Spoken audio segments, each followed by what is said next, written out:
Fala pessoal, como nem todo mundo pôde participar da oficina, a gente decidiu fazer um vídeo explicando resumidamente o conteúdo. O minicurso nos ensinou que os quadrinhos estão inseridos tanto na nossa cultura como na cultura americana e é uma excelente maneira da gente aprender a falar o inglês, certo? Dessa forma, a gente quer incentivar vocês a fazerem quadrinhos em inglês. Mas professor, como é que eu vou fazer quadrinhos em inglês se eu ainda nem sei falar inglês? Pronto, então a gente vai começar o primeiro conteúdo, que é o verbo to be.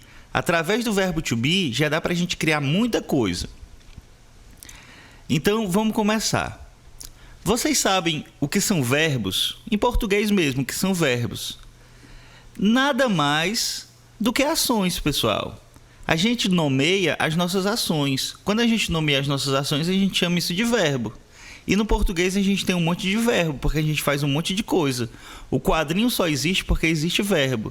O verbo brincar, beber, trabalhar, comer. Olha o tanto de verbo a gente tem. E toda ação que você puder imaginar é verbo, certo? E a gente tem um verbo no português, que é o verbo ser e o verbo estar.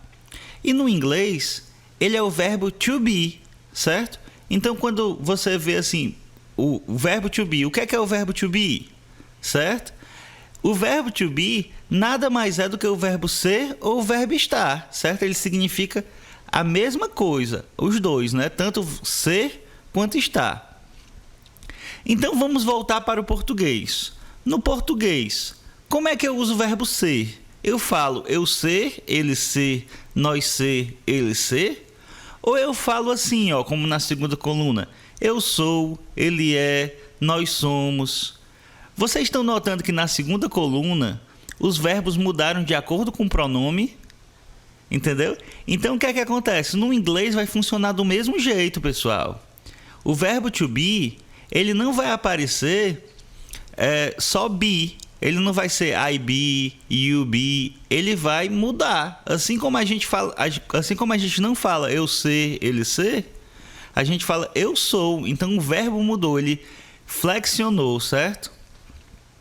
Desse modo, pessoal, o verbo no inglês ele também vai flexionar, ou seja, ele não vai ser só o verbo be. Quando eu falo I, que é eu, né? Eu sou, do mesmo jeito que eu não falo eu ser, eu vou falar no inglês I am, ele vai virar am. Quando eu falo you, ele vai virar are, igual um caipira, pessoal, não é are, é are, certo? Quando eu falo he, she ou it, que é ele, ela ou isto, ele vai virar is. Ela é she is, certo? E a tabelinha está aqui para vocês, pessoal, para vocês acessarem a hora que vocês quiserem. É importante que vocês consigam aprender esse conteúdo, certo? E qualquer coisa volta aqui. Então, repetindo, pessoal, é interessante que você coloque na cabeça que assim como o verbo ser, ele aparece sendo sou, é, são, o verbo to be vai apresentar três formas: o am, o are e o is, certo?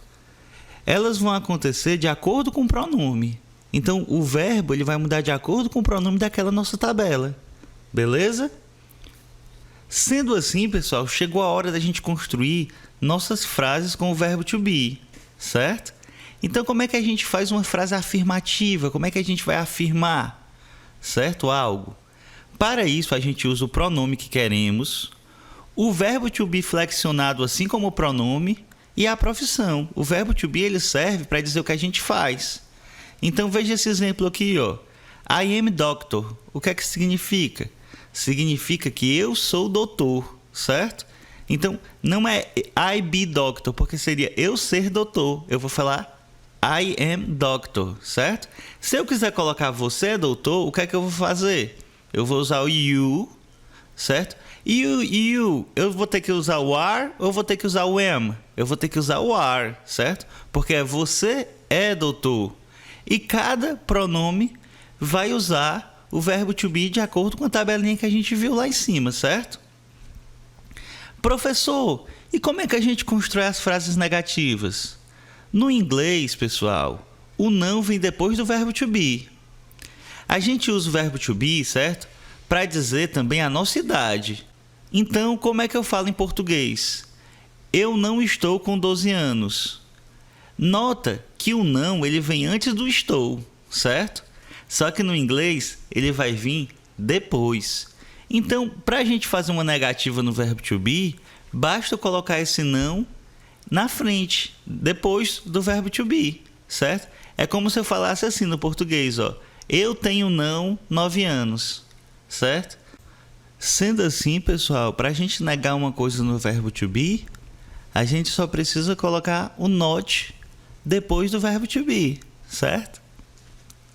Vamos lá agora ver como é que faz as frases interrogativas, certo? É muito simples. Os americanos, pessoal, eles fazem as perguntas usando o verbo to be na frente. O verbo deles vem na frente, é assim que eles falam normalmente.